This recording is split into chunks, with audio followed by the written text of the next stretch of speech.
So, good morning, or good afternoon, or good evening, wherever you are in the world. Talent Finders would like to welcome Epstein survivor, businesswoman, former model, artist, and author Juliette Bryant. So, welcome, Juliette. Thanks for joining us.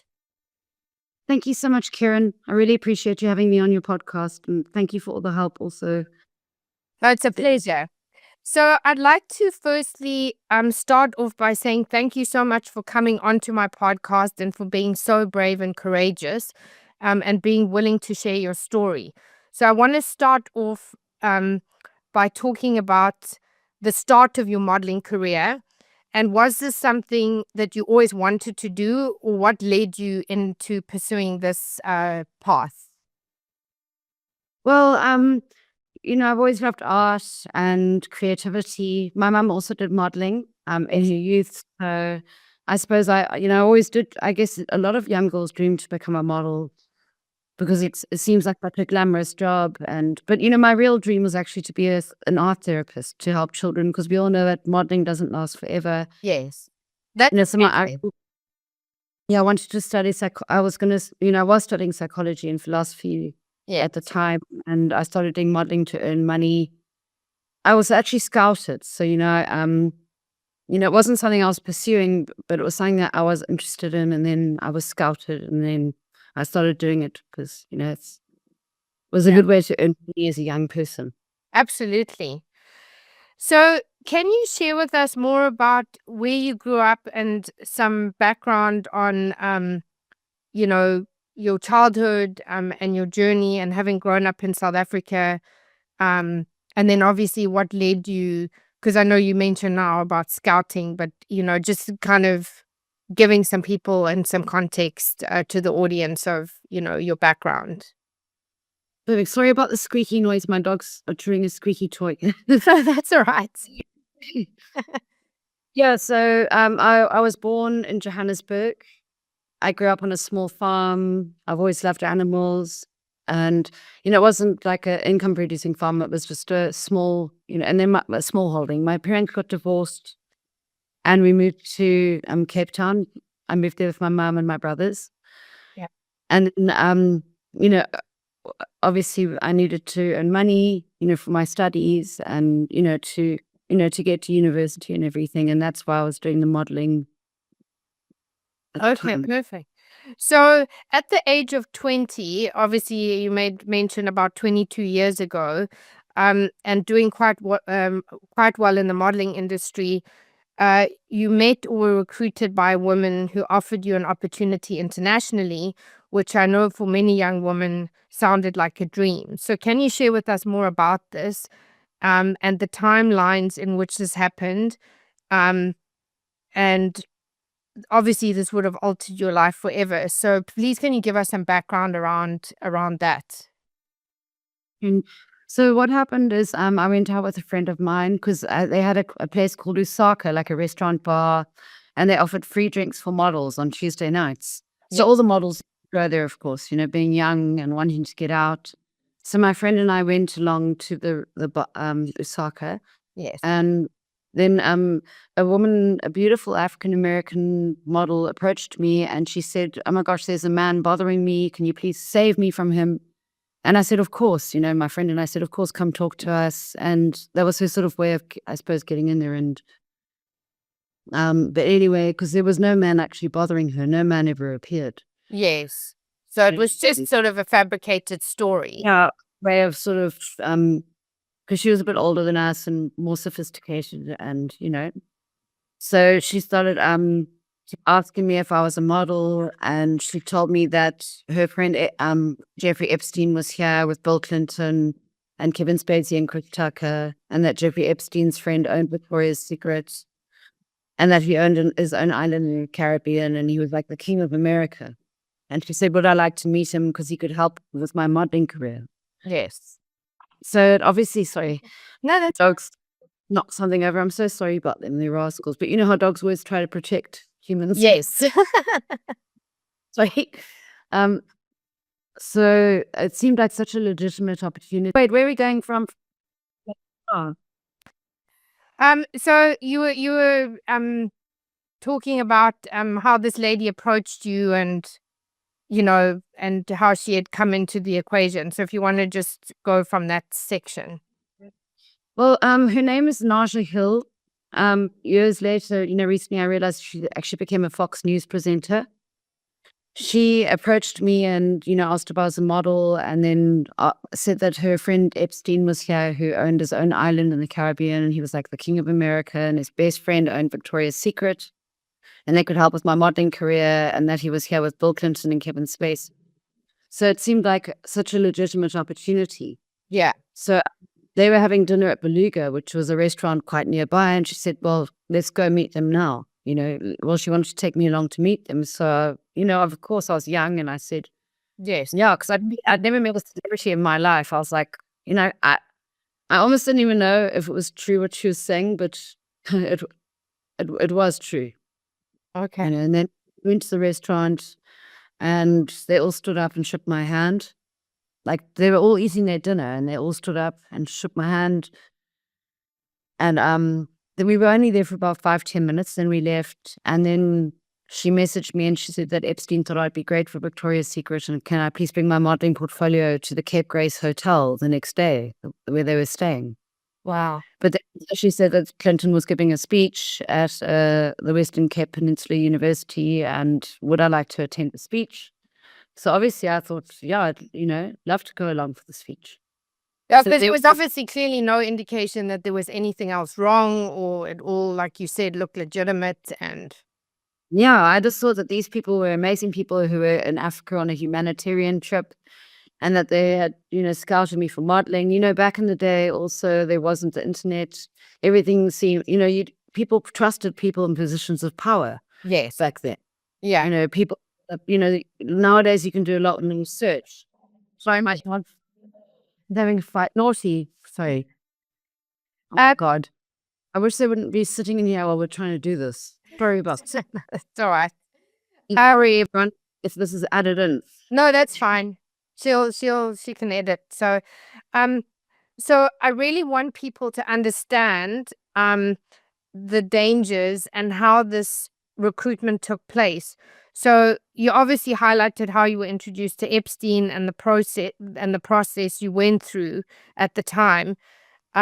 So from the time you left South Africa and headed to the US, so what was the timelines on all of these, from the time you met them, and then they were obviously interested and had, enticed you, or, manipulated. Yeah. Sorry, yeah, they held the modeling casting at the Cape Grace, and 3 women sat and at a table like at any other modeling casting I'd ever been to. They looked through my modeling book. It was Sarah Killen and Andrea Metrovich and another girl, Cindy Lopez. They pretended that they were working with Karen Modeling Agency, and Bill Clinton even walked through while the casting was taking place. Yeah. He said hi, everyone, and he walked through. He witnessed it all. And then after they looked at my book, they told me I could go through and see Epstein, and he paged through my book and he said, wow, I think you'll be great for Victoria's Secret.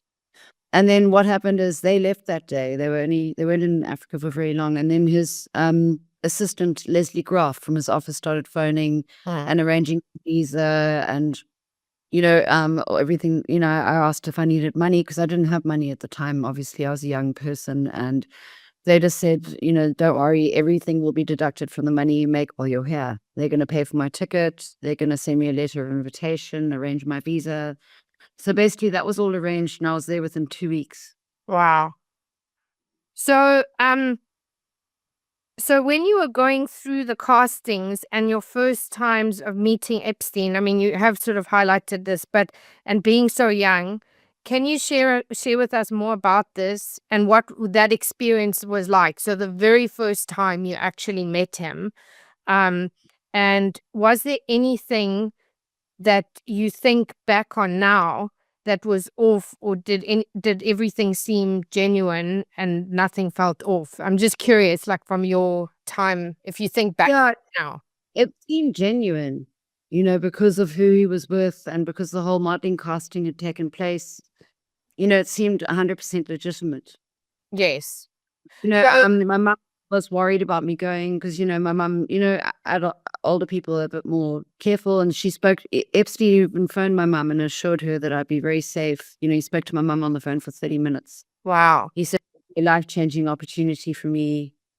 Wow. And he told my mum that maybe he'll want to help pay for me to study something. He was always sort of, he said the modeling and then also to pay for studying. And my mum was also very, like, wanted me to get a good education. And it seemed like such a life-changing opportunity, Yeah. considering who he was with. So once you left South Africa, and you landed in New York, can you share with us what happened? And when in this process did you realize that things were not right, and who else was involved? Like, because there were obviously, you mentioned other people, but from that time, who else was involved? What happened is, I landed in New York. It was my first time leaving Africa, South Africa, actually. Yeah. And traveling alone. I landed in New York, and then I was driven, a car was waiting, and they drove me to the model apartment where I was meant to stay. Yes. And when I got into the model apartment, I put my bags down. I was like, wow, New York's so different to Africa. It was very overwhelming. Yes. And then the phone in there rang, because they had like I didn't have a cell phone with me, but they had like a phone. It was in the apartment. Yes. And it was Sarah. And she said, pack your things, we're going to the Caribbean. So I assumed it was for a modeling shoot or something. I wasn't too sure. I was a bit confused. And they didn't But, clarify anything with you. I'm just so the audience knows. Did have a shower, pack a smaller bag, because also, like I said also on Gareth Cliff's show, that, it was actually winter, or heading into winter in New York. So I didn't have, bikini or anything like that for that sort of, sunny weather. Like, actually, when I got there, they went and bought me a bikini, which was weird. Okay. Because I didn't have one. Yeah. And so I assumed it was for a modeling shoot, but I realized very quickly, as soon as I got on the airplane from Teterboro Airport, that as soon as the airplane took off, he started touching me in between my legs, and I suddenly realized that I'd been conned. Wow. And who else who else, when you were on that flight, was there anybody else with you? Like, if you could just give some context around what happened there. Sarah Kellen and Andrea Metrovich were on that flight. Wow. Yeah, they were both sitting on the left-hand side of the plane, and Epstein was on the right-hand side. And they didn't say anything, or? No, when he started touching me in between my legs, Sarah Kellen laughed. Oh, it's terrible. I was scared. I thought these people might try to kill me. And my name wasn't on that flight log. My name was on all the other flight logs, but they didn't put my name on. So if I'd gone missing, my family wouldn't have known what had happened. They would have thought I went missing in New York. Absolutely horrendous. Frightening, because imagine other people they could have taken there that could have, gone missing. You just don't know. No, exactly. So, and apparently there's going to be a lawsuit against that airport. okay. What I recently heard. Yeah, because of them not checking the passports and, Yeah, I mean, somebody clearly wasn't doing. So do you think, just from that, do you think that that was intentional? I mean, definitely. I don't think the people like this make mistakes, right? no, definitely not. Also when I got the settlement money and I had more time to look into everything because of obviously the weird things that happened to me there, I went all the flight logs and I matched it up with everything on my passport. I've done the detective work, as I'm not a detective, but I've tried. Yeah, but you've gone and done your own research. That's the only plant where they didn't put my name on. But there were other flights where they write like 2 girls, and they're pretty vague about their flight logs, which isn't actually correct. And also, whenever we landed anywhere, no one ever checked our bags. Wow. There'd always be 2 cars, one for the people and one for the bags. They'd put all the stuff into the other car and off we'd go. No passports were ever checked, nothing like that. And then, just with regards to that, were you able to hold your own passports, or was that controlled by them? They took my passport when I was in the Caribbean. Yeah, they kept it. So you obviously at this stage realized that there was no modeling or castings, and that you were being, I guess, trafficked. I don't know whether at that stage that came into your mind. I didn't know the meaning of the word trafficked at that time, to be honest. Yeah, I was like so naive. I just it was so confusing and frightening that that I didn't have a word to label what was happening to me. Yeah. So when So can you explain to those who don't understand the level of control that Epstein and others had over you and other women or other young girls? I mean, obviously there was a serious amount of control going on. Well, we weren't allowed to go out or do anything, especially like on the island, there was nowhere to go out. We were trapped there. Mm. And it was just very frightening being around him. You felt like a terrified mouse being around a cobra, like a snake that's about to strike. Yeah. So the energy around him was very, no one disobeyed Epstein. There was just something very, I've never met someone else. Disturbing. Yeah, it was disturbing. It made you feel very scared. You almost couldn't think straight around someone like him. Yes. So with regards to your own experience, um, if were there other girls at the same time as you in some of the circumstances, or was it just, or were you guys separated from other people? I mean, I think it's just good for people to really understand the context of the isolation in terms of what you experienced. The second day after I arrived there, another girl was flown in. And then while we were watching a movie, she started giving him a blowjob in front of me, and I got very frightened. And there were more girls just kept coming and going. He'd fly girls in and out, and, Yeah. and also on the beach, girls would come and go. It was just very, very confusing and frightening. And, as I said before, I didn't see any other celebrities or other men there apart from, Michael Bay and scientists. Yeah. Because women are being trafficked to other men, and, perhaps that happened, but where's the proof of it? Because also where are the lawsuits? We know Virginia Gifford had the lawsuit against Prince Andrew, Mm. but there've been other lawsuits that have actually happened. So if girls were trafficked to these other men, then they should, something should have come of it. Yes. So when you first went to Epstein Island, can you share with us more about what happened and what the island was like? So were you isolated, or were you with Yeah. young people? And sort of what was this for your own personal experience of what you experienced?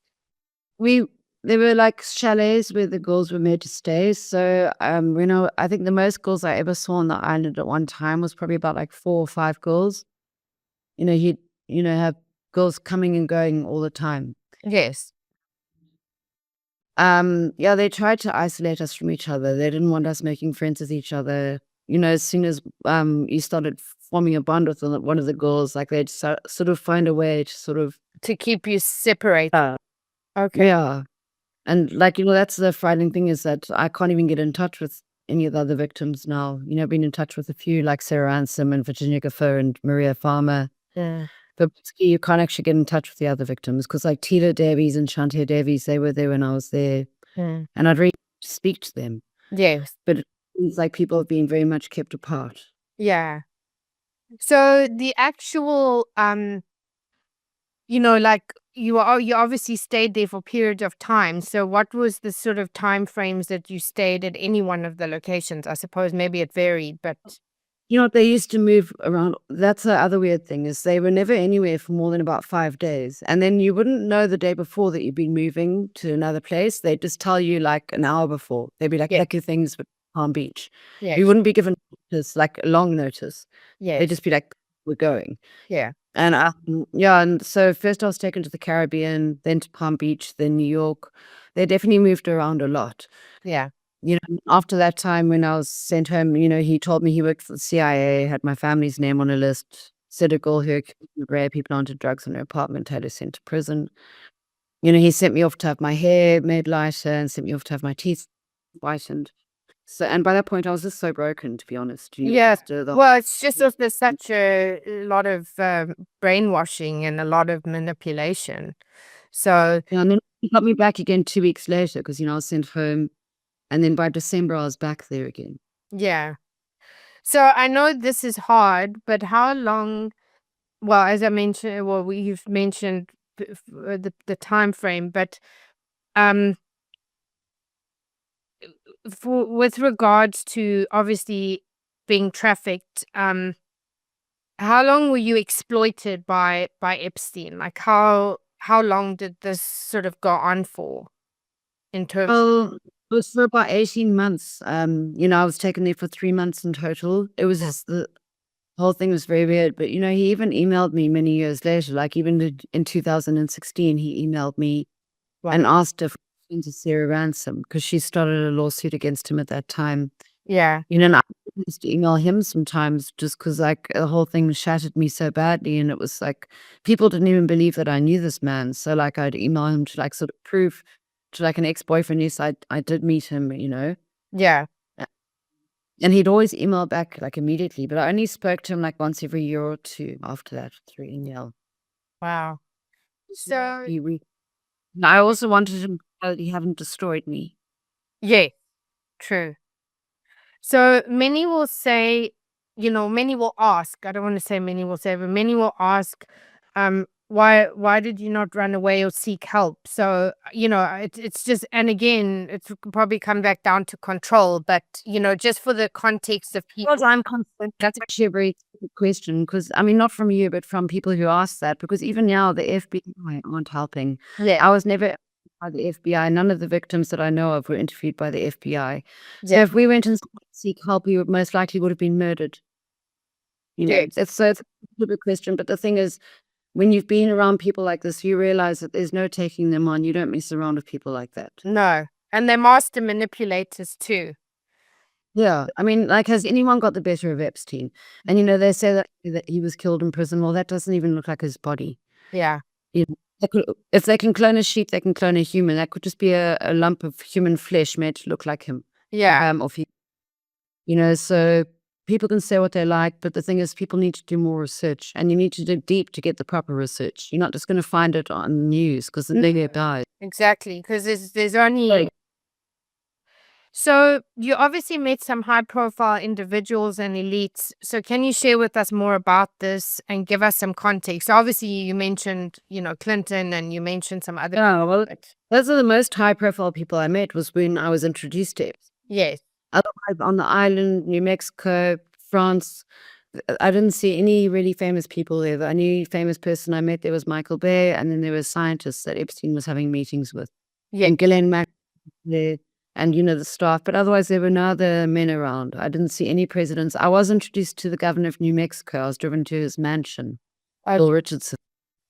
And that was very weird also when I was in New Mexico. But otherwise, I didn't see any of these high-profile people at Epstein's properties. Absolutely. So you obviously kept them. I'm assuming. I mean, and this is just an assumption, but I'm assuming that whoever came and went, obviously people were kept very separate, and so maybe there were people there, but you didn't necessarily see them. I'm just curious because. Well, the thing is, with that island, you'd be able to see who's there, and that's the other weird thing is I'd like meet a scientist, and then I wouldn't see where they were staying, and that's what led me to believe that they might be staying underground. Because also in New Mexico, I was in New Mexico for a week. Okay, Michael Bay, one night in the kitchen, I met him, but I never saw him again. I saw him one night in the kitchen for like 5 minutes. Wow. I saw him again. And if someone's staying on the same property as you, surely you're going to see them again. Yes. Yeah. Well, that leads you to obviously believing that there was something or tunnels or something underneath the house. Also, the other thing is that I did an interview with Kate Burkett from the Daily Beast. She's an amazing journalist. Yes. And, make sure her articles are foolproof. And she contacted Michael Bay's company, his people, and they said that he's never met Epstein or never been to any of Epstein's properties. But that's an ultimate lie. He was there. So when he's saying he wasn't there, that makes it even more of a red flag. Because he could have said, oh, he went there because he'd been called there for like, for a meeting. He did, and apparently he's also met with the CIA. There are news articles about it. And when someone lies about being somewhere, it's a big red flag. Yeah, absolutely. Me like searching even deeper into it all because, I was like, why is he lying when he was there? Exactly. So you also speak about having been at all Epstein's properties. So can you tell us more about what went on at each property and how and what you went through, and what was the day in the life of being there, and how were you abused? So, because obviously there were different, like what did you do in the times that you weren't around Epstein and things like that? They tried to make everything seem pretty normal. They'd like breakfast would be served but it wasn't obviously normal at all. And then, I'd often just sit by the pool or go walking, to fill my hours because, I was alone there and it was scary. I didn't know anyone. And then we just get called to his room as he wanted. And then I'd see them all at breakfast, lunch, and dinner. And then I'd be called to his room like 3 times a day. And always in the day, never in the night, which is also weird. Mm. And also, I never even saw his bedroom on the island. I was taken into a side room there. And also in New York, I never saw his bedroom in New York. You see, that's the thing. He wasn't going to take us to his main bedrooms a lot of the time. Like, I don't know, it's all very sinister. And also another thing I noticed, with those properties is that they all had very different styles. Because, usually if someone owns many properties, they like have a similar sort of look. Those properties are so different that it almost made me start to wonder, like, now that I've had time to think about it, if it was like a sort of club. People were going to stay, and it was like the New York apartment was very like British style. And what was the interior like? Was there a lot of art? Like, yeah, a lot of very famous, like expensive looking art, and yeah, like a museum almost. wow. Yeah, and a lot of like gold things. And unfortunately I was naive when I was at the time, and I wish I taken more photos or but I suppose. But I also guess when you're in that situation, it's very different. And like you say, you were of a different age and a different time. So That's why I suppose they target younger people. And also, like I was saying, if they were taking eggs, then that age group would make more sense. yes. Because the man of that age would want to go out with a sophisticated, beautiful woman. Why would he want to be, spending time with 20-year-olds or 16-year-olds? It's weird. Yeah. Yeah.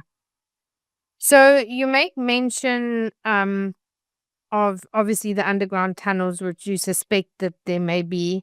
But I also really would like to talk about Mexico and your time and experience there, because I think you made mention that that was a very strange experience. Yeah, that's the last place that they ever took me to. It was very, very creepy. And, the one night I went outside to have a cigarette and I saw 3 lights in the sky, like just zooming so fast, like big lights. And I was like looking up, like, are these lights coming from somewhere on the ground where it's shining up? But it was so barren there. And it must have been a UFO, and then I've got that sort of weird flashback where I sort of woke up with people working on me. And, that's in a like laboratory setting. Mm. And, that's been a very difficult thing for me to explain because, like, I sometimes wonder, like, was that a dream or something? But it wasn't a dream. It was too vivid. It's like a very, very creepy flashback that I have. Yes.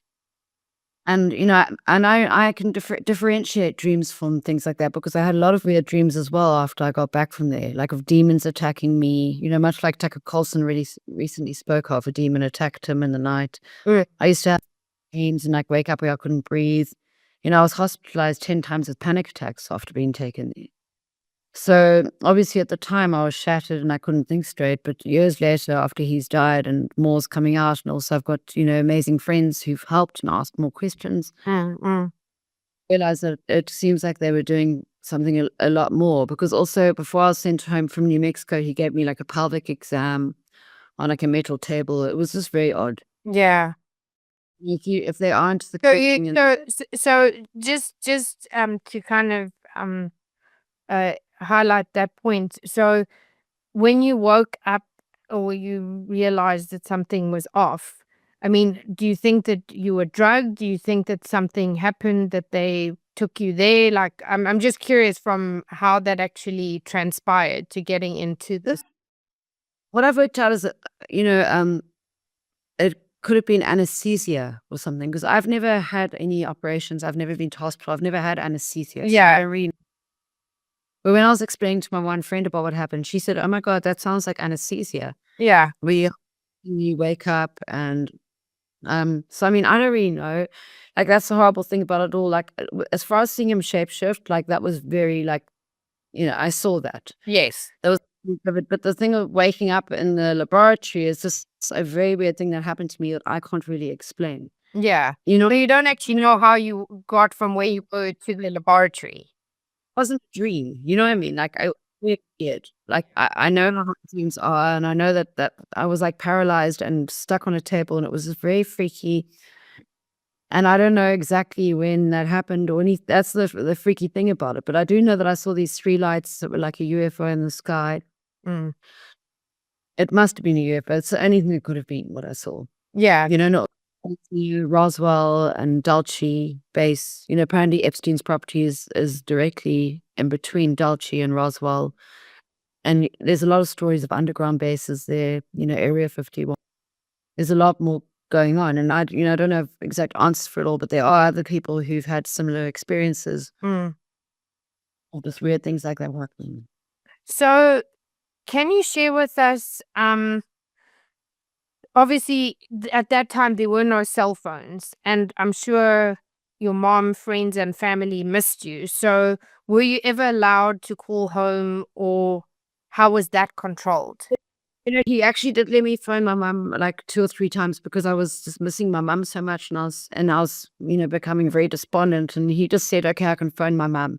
But he listened while I phoned my mum. Mm. So I just phoned my mum and I said, "I'm safe and I'm here," you know, but he sat there listening. And then also, you know, even when I got back, I didn't even want to tell my mum what had happened because I was just so ashamed. Yeah. It's like a very spiritual and amazing person. My mum was raised in a convent. My mum by nuns. You know, my mum's Yes. very. So, you know, I just never wanted to tell my family what had happened because it really made me feel terribly ashamed what had happened. So, I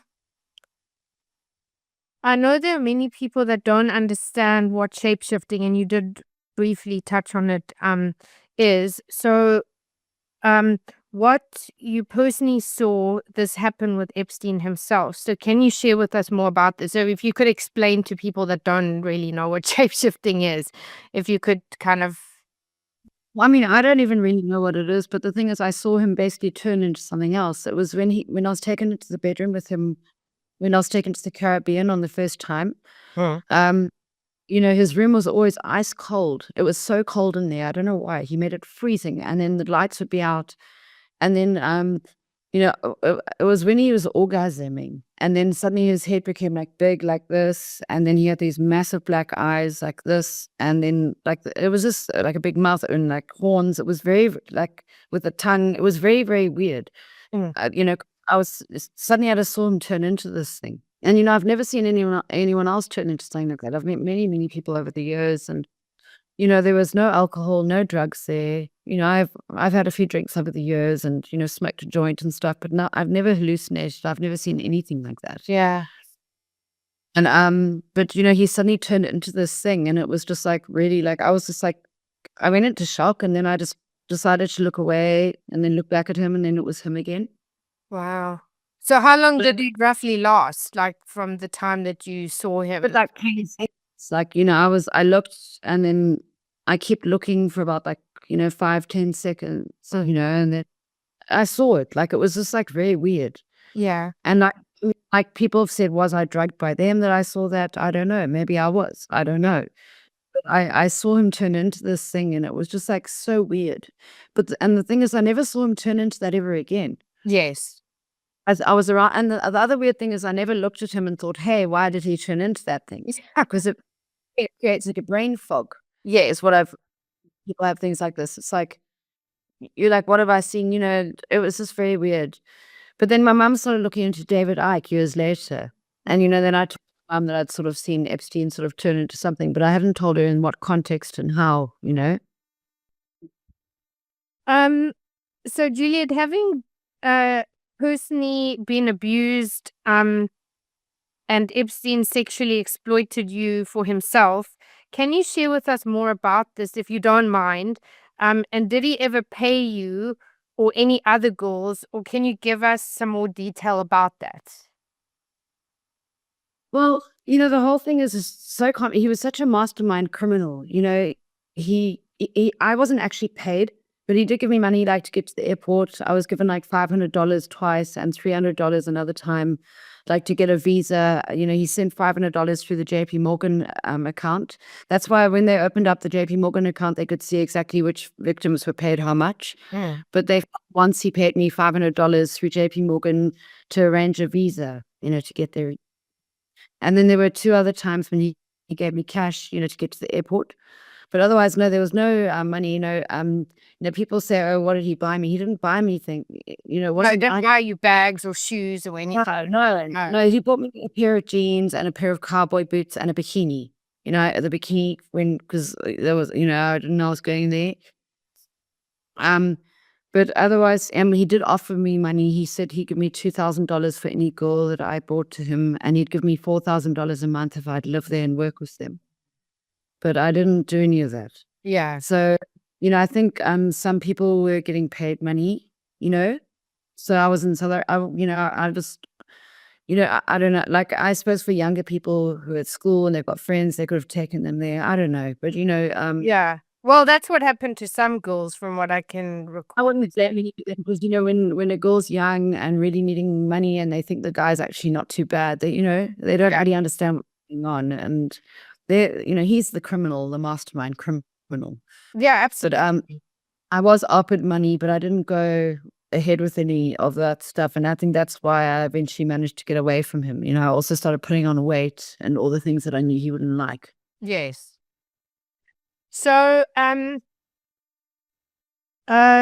you made mention of a conversation that you had with Epstein about something that was going to happen in the world back then. So can you share with us more about that? Sure. Because, when I met him, obviously everyone knows 9/11, September 11 happened in 2001. Yes. So I met Epstein on 26th of September 2002. Yeah. So it was just a year after that, after all that had happened. So when I was taken there, I was worried about the future of the world and what was happening. I was worried about the war that was breaking out, from it all. And he said to me that in 20 years' time, something very serious is going to happen to the world. He wouldn't tell me more, but he said that basically you just need to make sure that you're physically strong. So I thought he meant that like a tidal wave was going to come, or like something, and we'd have to be able to swim. But I didn't realize that obviously it was very likely COVID that he was talking about. Wow. So when did you finally get away or break free from the control? Because I think what may be curious for people is that obviously, you'd go for a certain period and then would you fly back to South Africa or would you just be moved to different properties? I'd be sent back. I'd come back to South Africa, but then he'd phone all the time. He almost liked to keep control of people, even if from afar. Yes. And then what happened the one time in America, in New York, one of his assistants was going out for drinks. And I said, "Oh gosh, please can I go?" Because, I'd never been out in my life in New York, and cool just to go out. And then anyway, I went with her out to some club, and I think my drink was spiked badly. I almost could have died. It was horrible. And she didn't come back with me, but she put me in a cab, and I was, got back to his house. And I had to ring the bell to get let in because she had the key with her. And then he was furious. And he said that I was irresponsible because the next day, apparently, I was meant to fly on a plane with him and scientists and serve drinks for them. But he basically sent me home within 4 hours after my drink was spiked or whatever happened there. It was very, very weird. Whatever happened. So was that, so when did you actually basically get away from the whole scenario? Well, you see, he kept contacting me and then also asking me to look for people for him, for young girls and stuff. And, he also even wanted people to work for him. Like he asked for my mum's friends' CVs, people to manage his islands, but luckily none of them were elected for the position. He was just, there were those 2 South Africans that looked after his island in the Caribbean who were actually very kind, nice people, Miles and Kathy Alexander. Yeah. And you could see they didn't like what was going on, but they were just terrified of him. Yeah. I suppose when you were in someone like that's clutches, it made you very terrified. And yeah, well, it wasn't only you. You were worried about, oh, they're going to do something to my family members, or they're going to threaten, so So obviously, I don't really think people fully understand both the physical, mental, and emotional abuse you had to endure, um, as did so many other victims. So when did you finally break your silence, and who did you talk to or tell your story to first? Like, was Well, I never actually told anyone about what happened because, eventually I got away from him, I suppose, by like putting on weight and just, and not bringing him girls or doing, or wanting to go ahead with any of the things he was offering money for. Mm-mm. I never spoke about what happened because I came back shattered Yeah, afterwards. sure. And very broken. Very, yeah, very, very broken. But I had an amazing boyfriend, actually a guy from America. I met him years later and he was really kind and he paid for me to see therapists. He's the first person I told about it because he told me about some things of his past and I was like, oh my gosh, and then I realized like Yeah, so you exchanged war stories. like 10 days to like, okay, like, and then he couldn't believe it because he's such a patriotic American. He was like, the presidents would never do this. He was horrified. First he thought I was lying and then over the years he realized, no, I wasn't. He's the only one I ever really told what happened, and then when Epstein died, I had a few reporters trying to contact me because my name's on the flight log. It's something I wanted to bury away in my it was just a horrible, horrible time of my life, it Yeah. was so confusing, frightening. Yeah. Like I said, I had terrible panic attacks. I felt like I couldn't breathe. I was hospitalized 10 times when there was nothing wrong with me physically. Yeah, but it was just such emotional and psychological trauma. I was put on 3 tranquilizers a day when I got back from the end of it all. Yeah. It nearly fucked my life up, sorry to swear. No, It that really affected me very but also made me stronger because when you face death every day, that's when you start to realize, "Hey, I'm actually stronger than what I realize." yeah, absolutely. But when So you die while you were on the island, or at any of the other properties of Epstein's, did you ever meet Maxwell, and what or how did you handle that situation? she was often there. Yeah, I spent many, many breakfasts and lunches and dinners with that woman. And So what was she that was experience like? I mean, did she have anything to do with you per se, or was Epstein just she controlling? was ab she was never horrible to me or anything. The whole thing was weird also because I was told that she was his girlfriend. So, it made me feel very weird that this is his girlfriend and we're getting taken into the bedroom. It was like very, very freaky and weird, the whole thing. Yeah, But I mean, over time I started to realize that I think she was almost more in charge than him. She was highly educated, a very clever woman, a frightening woman, and a clever woman, very clever. yeah, So I didn't have a lot to do with her, but I did see her a lot. She flew me in the helicopter and I was very frightened. I thought I was gonna crash. so did she actually fly the helicopter? She was flying, Oh. yeah, like yeah, yeah, it wasn't fun. Anyway, And where was she flying you to somewhere, or was she just hanging? well, because from the Caribbean, they used to fly on a helicopter from the main airport at the main Caribbean point of the airport. I don't know if it was maybe St. Martin's or St. Thomas. I'm not too sure where the actual airport was there because I was always whisked off. Yes. But they had a helicopter that they flew because on the island, you didn't fly into the island on an airplane. You had to land in the Caribbean in the US Virgin Islands, and then you take the helicopter from there. To the island. Okay. And once I went on a boat with Epstein from there also because he had a boat, and he had like an office on one of those islands, and it was so weird because the office was really small, Mm. and all that was like an old desk and an old phone and one chair, and it was like literally about like 3 meters by 3 meters or 4 meters by. It was a tiny office, Mm. but he wanted to So, go there one so, day. so It was when you were on the island and when you were not with him and not going through this terrible situations, like were you allocated a room? Like, what was the yeah, actual inside of the place like? chalet. Yeah, I was put in the chalet. On the island, they like the 4 chalets around the pool. Yes. That's where the used to be put. Yeah. Wow. So I was put in that room. So we're just kind of gonna fast forward a bit to, obviously, now you're a mom, and you have a career in real estate, and you're an author and an artist. So can you share with us if you've been able to speak to other Epstein victims and what you've been through in helping to expose the case itself. So, just going to where you are now in your life. Well, I've had amazing support through everything through my friends. And then I also made good friends with Sarah Ransom, another South African victim. Yes. I talked to Virginia Gaffer a few times, but I haven't been able to get in contact with her anymore. So I've been, worried, is she okay? Yeah. 'Cause she's an amazing girl. And Maria Farmer, I also started speaking to recently, but she also went quiet recently.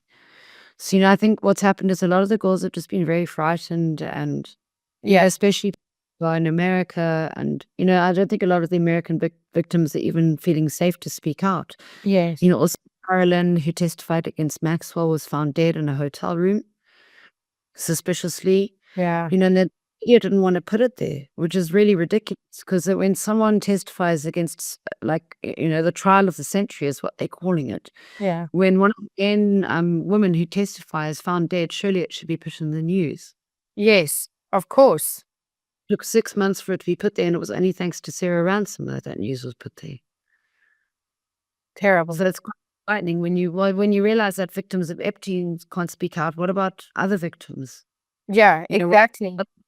heard is the news isn't broadcasting the truth on this, and what about other people? Yeah. And that's when I start speaking out, because I realized that, one has to speak out for people. And is that also part of the reason you wrote the book? Obviously there's other elements to the book, but if you just kind of emphasize. The book, to be honest, I wanted to explain what had happened to me because of all this weird stuff, and I wanted to just write it down and research it and try to make sense of it. Yes. But then, the information just got deeper and deeper, and I just had to eventually make a book of it. Yeah. And I'm a writer, so it's not been I need actually an editor to help me. It'd be amazing if anyone could help edit the book, because I'm not a writer. But Yeah, well, I can also help you with that. So here, and that'd be amazing. So I'm a researcher. yes, of course. So So what are some of the tools you use to help yourself?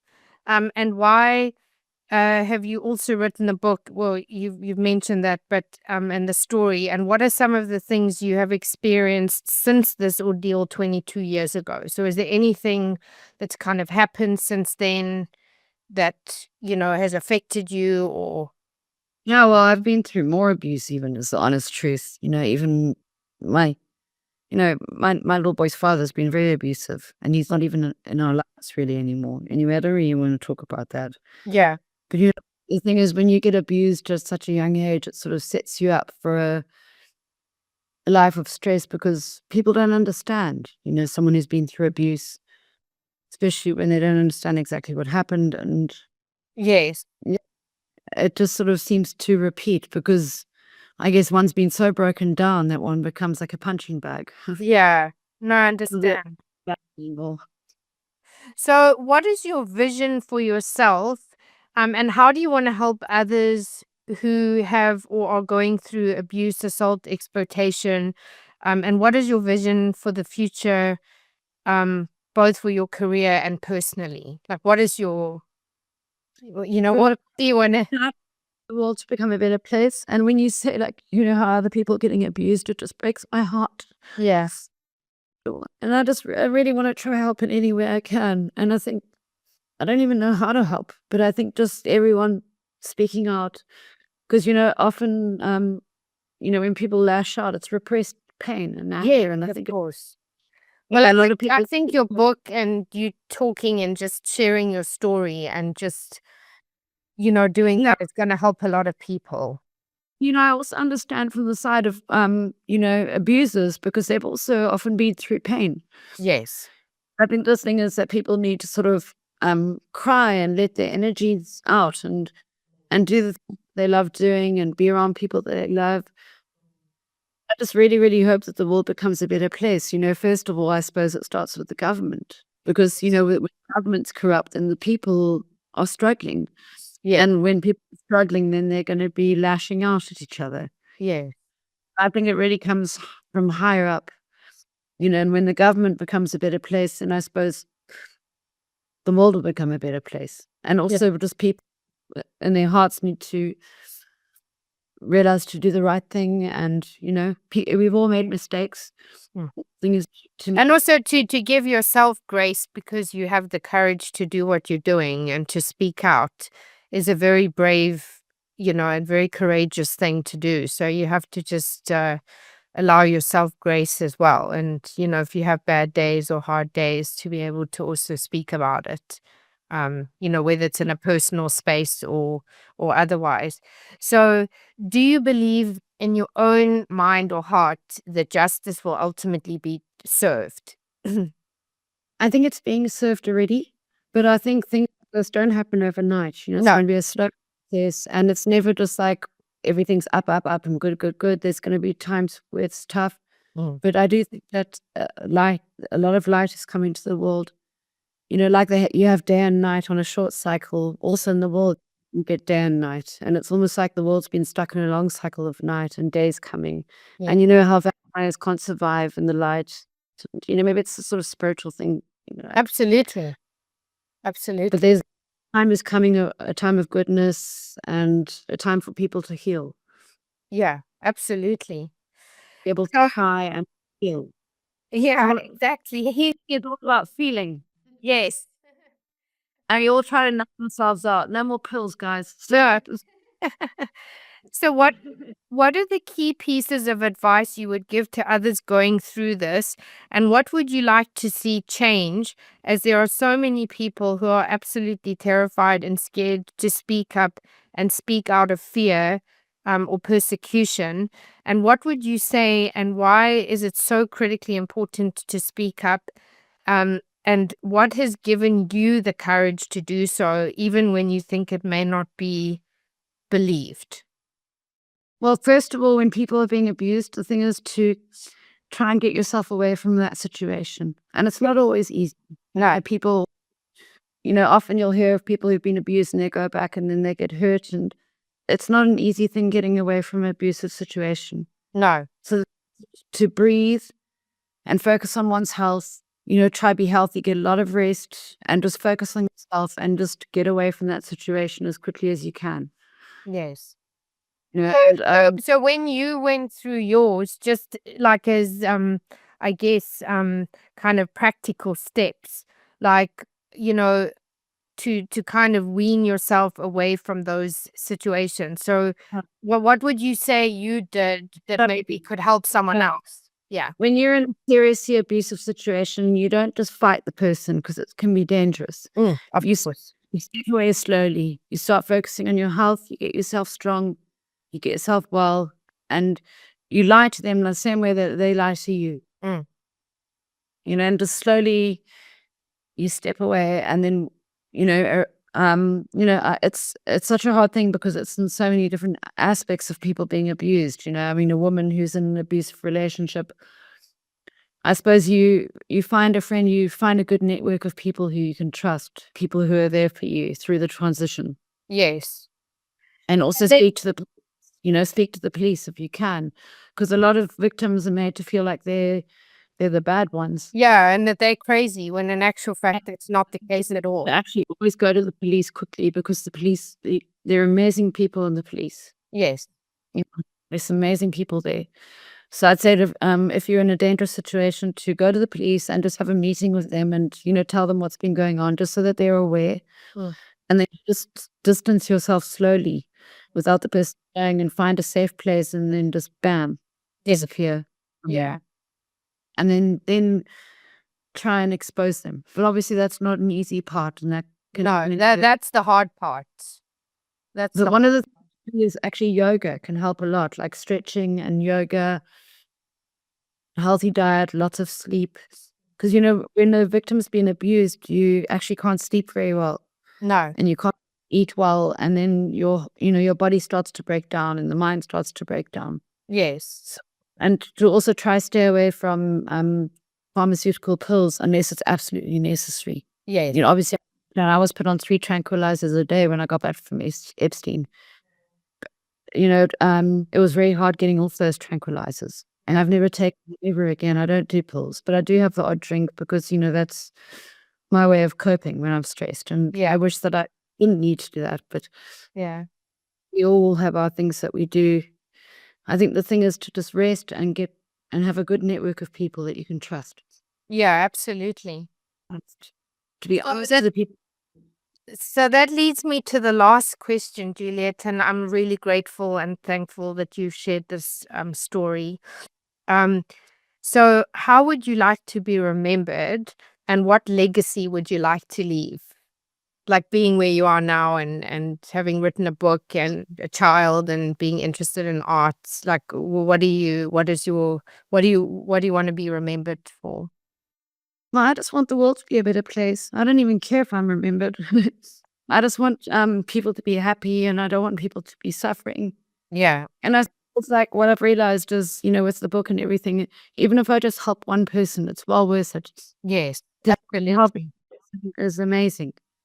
Absolutely. And I think a lot of people don't realize how much they can actually help people by telling their stories, and stop being ashamed for what's been done to you, to Yeah. other people. It's not Because fair also, that and remembering that it's not your fault. I mean, I think that's the biggest thing. Because when you're in something, then you think, well, did I create this? But actually, it's just narcissistic, sociopathic, crazy no, no. people. Yeah. Also, it's a cycle of abuse because once you've been abused by one person, then the other people who abusers, they sort of see you. I don't know how they do, but they know victims to target. Yes. So, I mean, if one's gone through abuse, it's probably good to actually spend quite some time on one's own and with animals and with family until you're feeling strong enough, to be around people, Yeah. trust. Because it's not easy to trust anyone these days. No, it's not. Well, thank you so much, Juliette. Thank you so, so much for sharing your story. And hopefully we can have you back in the future to see where you are in your journey. And just know you have our support and my support. So thank you so much. Thank you so much, Karen.